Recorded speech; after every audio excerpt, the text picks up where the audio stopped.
tout le monde. Ça me tenait à cœur de faire un petit cours ici, quelques paroles de Torah. Nous sommes ici, à Neshivot, à ville de Neshivot. Se trouve le tzaddik Baba Saleh, rappelez-nous Israël à Boukhasira. Voilà, on est là sur son tombeau. On a essayé de prier pour tout le peuple d'Israël, que le Kadosh Baruch Hu exauce les vœux de tout le monde. Mais comme on est veille de Shabbat, une petite histoire du tzaddik. Ce tzaddik qui est là, d'accord, de miracles. Voilà le tombeau si vous voulez voir. Donc, un nouveau livre qui est sorti sur le tzaddik, sur Baba Saleh. Donc je vais raconter une histoire qui est dans ce livre, qui se trouve là dans ce livre, avec un rav qui raconte que son cousin donc, était gravement blessé. Il était dans le commando marin de l'armée d'Israël, Tzahal, et le cousin gravement blessé. Le papa de ce cousin blessé, qui n'est pas du tout dans la Torah, qui appelle le rav, donc son neveu, qui lui dit écoute, va voir Baba Saleh, va s'il te plaît, fais quelque chose pour moi, pour mon fils. Et si mon fils guérit, je te promets, je fais tes chouvas. J'arrête tout. Je me mets dans le chemin de la Torah. Mon fils est gravement malade, les médecins ne lui donnent aucune chance. Il est à Haïfa, à l'hôpital Rambam. Bon, le Rav raconte au Rav Schwartz, le Yeshiva de Bethel raconte. Il va voir le Baba Saleh. Il arrive donc ici à Neshivot. Et il y a le chamash du Rav, Rabbi Eliyahu El-Fassi, qui lui dit tu ne peux pas rentrer. Et pourquoi je veux voir le tzaddik, c'est les gens. Il lui a dit écoute, Baba Saleh aussi, il n'entend que des problèmes. Quand il se met à étudier, c'est qu'il n'arrive plus à écouter les problèmes. Laisse-lui le temps d'étudier, et après, tu lui parleras sur ton cousin. Il a dit bon, je peux au moins le regarder, Baba Saleh, de voir comment il étudie. Il lui a dit oui. Et donc il raconte au Rav Schwartz, je mérite de voir Baba Saleh en face de moi, en train d'étudier, alors que je suis venu le voir pour mon cousin, malade. Pour moi, je le vois étudier. Je le vois étudier à l'âge de 92 ans, avec le livre. Et je le vois étudier. Tellement qu'il est content d'étudier, à un moment, il prend avec ses pieds, il se met à taper des pieds par un signe de joie. Il étudie. Et à un moment, le chamash me dit viens, assis-toi à côté de Baba Saleh. Je m'assois à côté de Baba Saleh. Donc, Baba Saleh entend le cas de mon cousin qui est condamné par tous les médecins, d'accord, qui est à l'hôpital Rambam, à Haïfa. Alors, Baba Saleh, qui lève la main comme ça et qui baisse la main. Il dit moi j'ai eu peur. Le chamash me dit ne t'inquiète pas. Baba Saleh a dit qu'il aura un miracle. Tiens, Baba Saleh il donne de l'eau, une bouteille d'eau. Baba Saleh touche l'eau et donne et lui dit écoute, s'il peut la boire, qu'il boive cette eau, le malade. S'il ne peut pas boire, au moins mettez-lui sur le visage. Et donc, à compte de Rav Schwartz, je vais voir mon cousin à l'hôpital Haïfa, Rambam. Et là-bas, les infirmières me disent vous n'avez pas le droit de rentrer en soins intensifs comme ça. Vous n'avez pas le droit de rentrer. Mais, de toute façon, faites ce que vous voulez. Il est condamné. Les médecins ne lui donnent aucune chance. Faites ce que vous voulez. Il dit le Rav Schwartz, je rentre chez mon cousin avec l'eau du Baba Saleh. Et j'écris un mot aux parents. Voilà l'eau que Baba Saleh m'a donnée pour lui donner à boire, pour mettre sur son visage. Je vois le visage du malade tout gonflé, tout blessé. Et donc les parents arrivent et je leur dis voilà, il faut faire ça et ça. Mettez-lui à chaque jour un peu d'eau. Et donc Rabotaï, avec cette eau que juste Baba Saleh a touchée, on lui met un peu sur le visage, il ouvre un peu les yeux.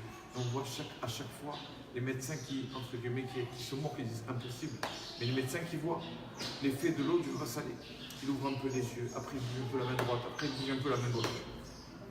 Et Baruch Hashem, l'état du malade qui va de mieux en mieux. Il bouge les deux mains, les deux pieds. C'est là que les médecins décident que Baruch Hashem, s'est passé quelque chose là. On va l'envoyer en maison de convalescence à Tel Aviv, à l'hôpital Tel Hashomer. Et alors là, le père qui vient, le père du malade qui dit écoute, j'ai lu le journal ce matin. En fait, c'est grâce aux médecins tout cela. Ce n'est pas grâce à l'eau de Baba Saleh. Arrête cette eau de Baba Saleh.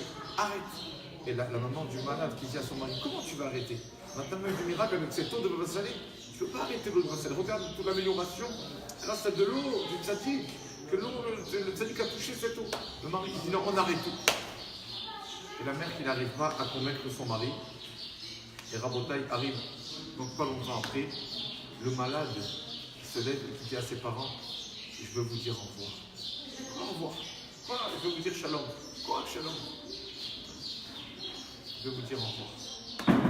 Pardon, j'ai oublié de raconter que le papa, des nerfs, que les nerfs de cette eau, ils ne pouvaient pas supporter qu'un tzaddik est plus haut que toute la médecine, et beaucoup plus supérieur qu'à la médecine. Un tzaddik arrivait à faire des choses que la médecine n'arrive pas. Le papa a pris l'eau et l'a jetée par la fenêtre. Et donc à ce moment-là, juste après, l'enfant qui dit, je vous dis au revoir. Papa dit, pourquoi au revoir? Tu vas mieux, tu es en convalescence, mon fils, qui ne dit pas au revoir. Ne t'inquiète pas. Et les infirmières qui arrivent et qui disent, allez, c'est l'heure d'aller manger le repas de midi. Allez manger le repas de midi, vous revenez. Et les parents ne font pas aller manger le repas de midi pendant que sont les parents en train de prendre leur repas devant leur assiette. On dit, venez vite. Et le malade Elif Tarmad est décédé à quitter ce monde. Ça montrait la valeur, le tzaddik, l'immense, ce qu'il peut faire en tzaddik, personne ne peut faire. L'eau du Baba Salé Rabotek, ça c'est une parmi des milliers d'histoires. Ça c'est un parmi, on peut dire, des dizaines de livres, des histoires et du tzaddik. Tout ce qu'il dit le tzaddik, une fois il était à table en train de manger une pastèque. Il a donné à chacun de la pastèque, et celui qui mange de cette pastèque, je lui ai promis qu'il aura part au monde futur. Comment un tzaddik peut promettre ça? Il n'y a que Baba Salé qui promet ça. Et le Rav Moshe Bentov, on raconte que le Rav Moshe Bentov, une fois, on arrive, c'était un Rav très connu à Yerushalayim, un grand kabbaliste. On arrive voir Rav Moshe Bentov en train de pleurer.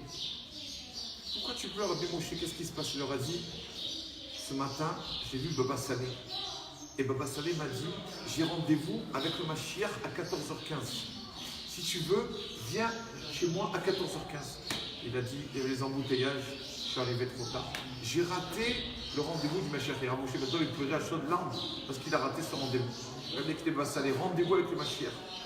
Voilà une belle histoire du tzaddik, que son mari protège l'âme Israël. On a prié pour tout le monde aussi, on ne prie pas pour la famille ou les amis, on prie pour tout le monde. Que Baruch Hashem, chacun ait sa Yeshua, sa délivrance, chacun ce qu'il a besoin, qui veulent se marier, ceux qui ont besoin d'enfants, ceux qui ont besoin de la guérison, de la bonne santé. Le tzaddik, il peut tout faire. Le tzaddik est là avec nous et quand on prie, il peut intercéder devant le trône céleste. Alors on a raconté une histoire du tzaddik, comme Baal Shem Tov dit, celui qui raconte des histoires des tzaddikim, des justes, c'est comme s'il est en train d'étudier le texte du char céleste, le texte du trône céleste, pardon, du trône d'Akadosh Baruch Hu, Maaseh Merkava. Donc, Bezrat tient par ce mérite-là, que le tzaddik prie pour tout le Ham Israël, pour tout le monde, que Hachem nous envoie bientôt la Géoula, Bimira, Bienvenue, Amen, Shabbat Shalom à tout le monde.